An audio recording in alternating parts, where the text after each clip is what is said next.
Hello Exiles, we are glad to have you here. Cast on Critical Strike is a very unique playstyle in Path of Exile that allows you to cast many spells without actually casting them. Instead, you trigger them with your attacks when you happen to land a critical strike. This setup, while not perfect, has many advantages over manually casting a spell. The biggest of them all is the high frequency of triggered spells. Getting similar levels of cast speed on self-cast is very hard. Another key factor is positioning. Fast attacks don't lock you in a place or even allow you to continuously move while performing said attack. This significantly increases the survivability and enjoyment of the build. In return, you have to invest in critical strike chance for both spells and attacks. It just so happens that Assassin is a great ascendancy for such requirements, as it offers immense critical strike bonuses. To further emphasize the synergy with the Assassin, we decided to take the poison route. Thanks to this ascendancy you will have a higher critical strike chance against poisoned enemies, and your poisons from critical strikes will deal more damage. Our spell of choice for this setup is Exsanguinate, as it offers great damage but has one major downside: a very low base cast speed, which is completely negated by the cast on crit combo. Exsanguinate is a physical-based spell that fires bloody tendrils at nearby enemies.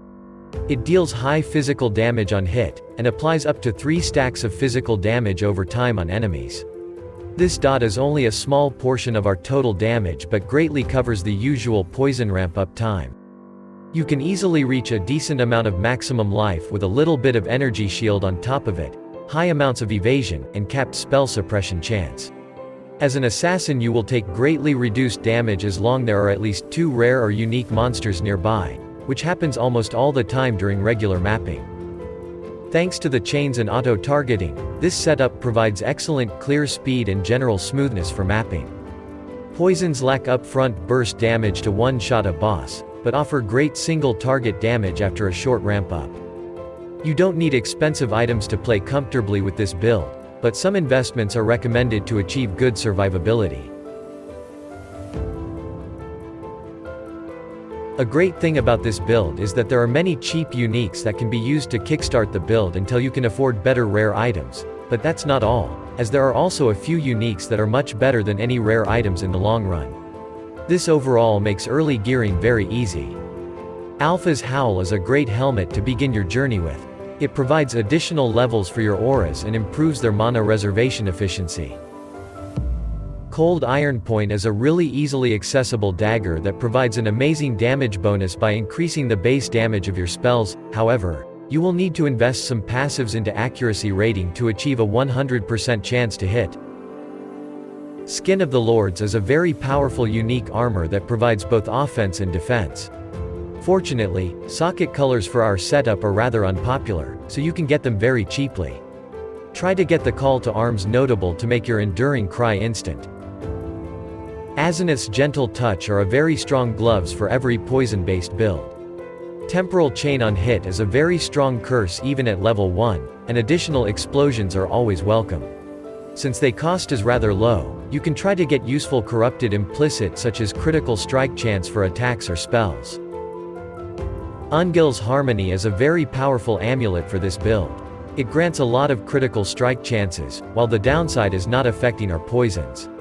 Use the critical catalyst to boost it even further.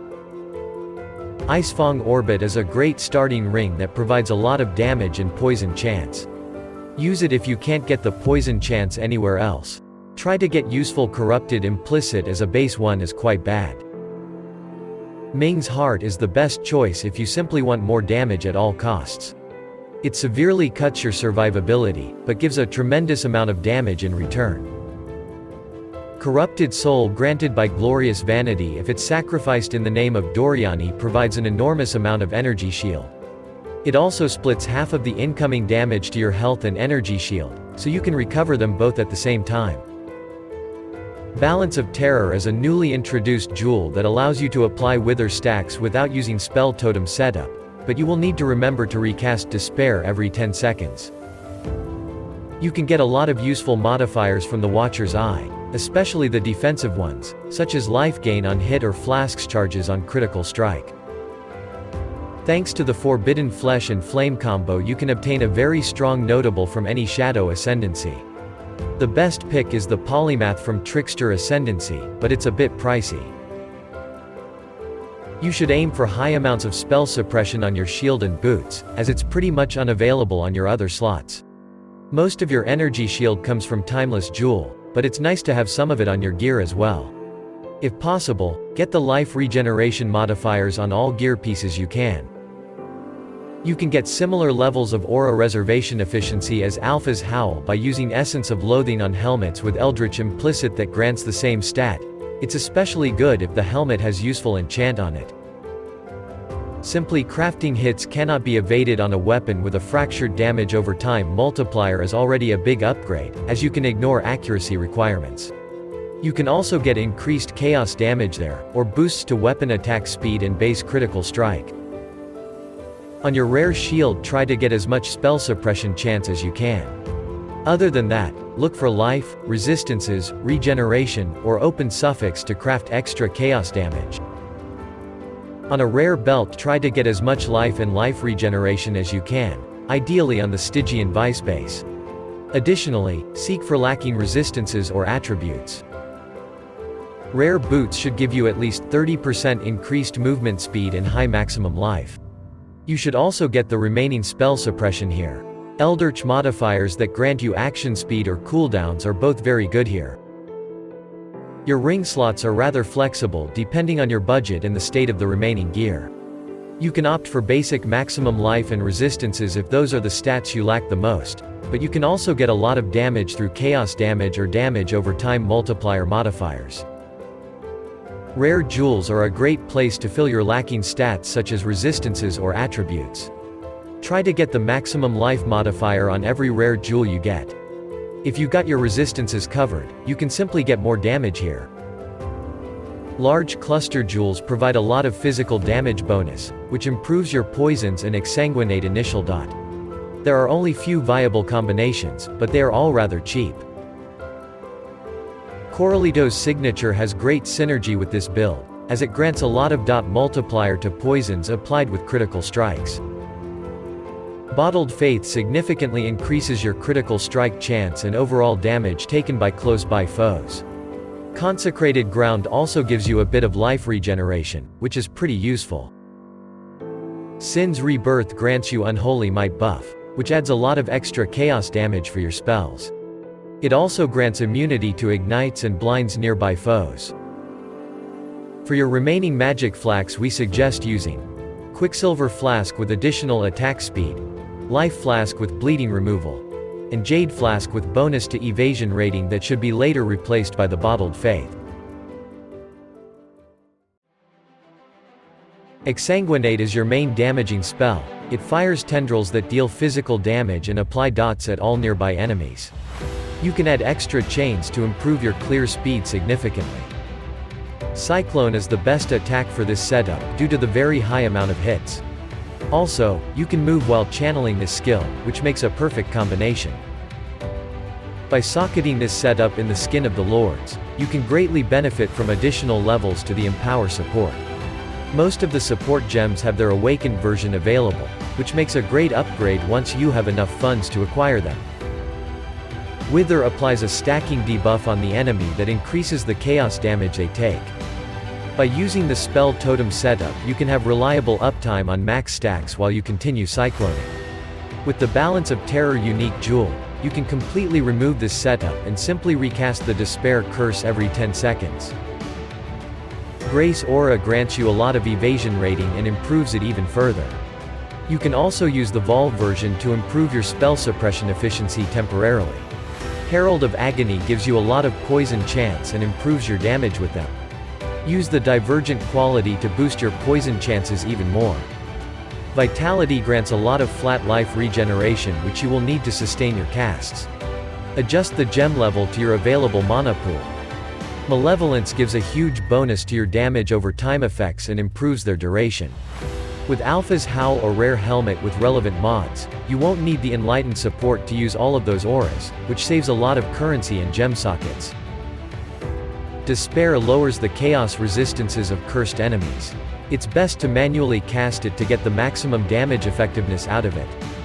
Plague Bearer stores a portion of your poison damage and releases it on demand in the area of effect around you for a short duration.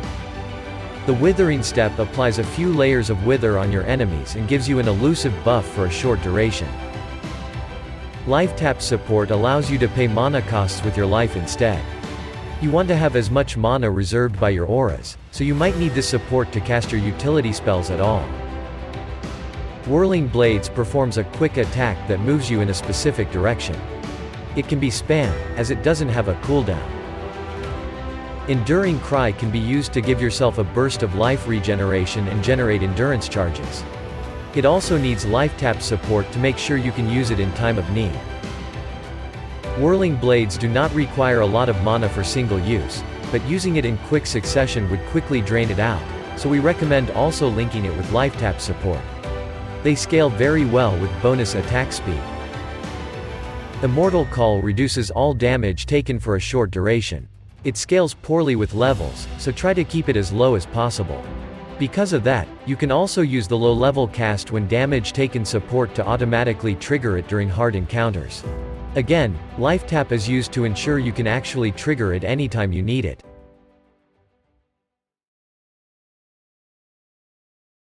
Kill all bandits in Act 2 for 2 additional passive points from Aramir, as their deals are pretty bad for this build. Soul of the Brine King is the best choice for your major Pantheon power as it grants you free stunlock and freeze immunities. For the minor Pantheon power, you can use the Soul of Shikari to reduce the threat from poisons, or Soul of Ryslatha to improve your life flask sustain. Since poison is quite an unreliable way of dealing damage in the early game, we recommend picking up a few additional nodes that boost your physical damage or generic damage over time effects and respect them later in the campaign when you transition into full poison setup. By doing so, you will significantly increase the base damage of your Exsanguinate and its damage over time effects, which will allow you to smoothly go through the first few acts. Once you pick up your poison notables and equip the necessary items with poison chance, you can fully transition into a poison gem setup. After equipping Ungil's Harmony and grabbing a few critical strike chance notables, you can try to start with a cast on crit setup, but you don't need to rush it, as it will simply slow you down if it doesn't fully work. Your Ascendancy will be a great help toward that goal, but it requires 3 notables to reach the full potential of your crit passives. Fourth option, the Opportunistic, is taken due to the very solid bonuses it grants depending on your surroundings. The Glorious Vanity is the main source of your base energy shield. Your body armor provides a very high bonus to it, resulting in decently high value on low investment. This is everything for this guide. We hope you will give it a try as it's really fun build. As always, stay safe, and see you in the next video.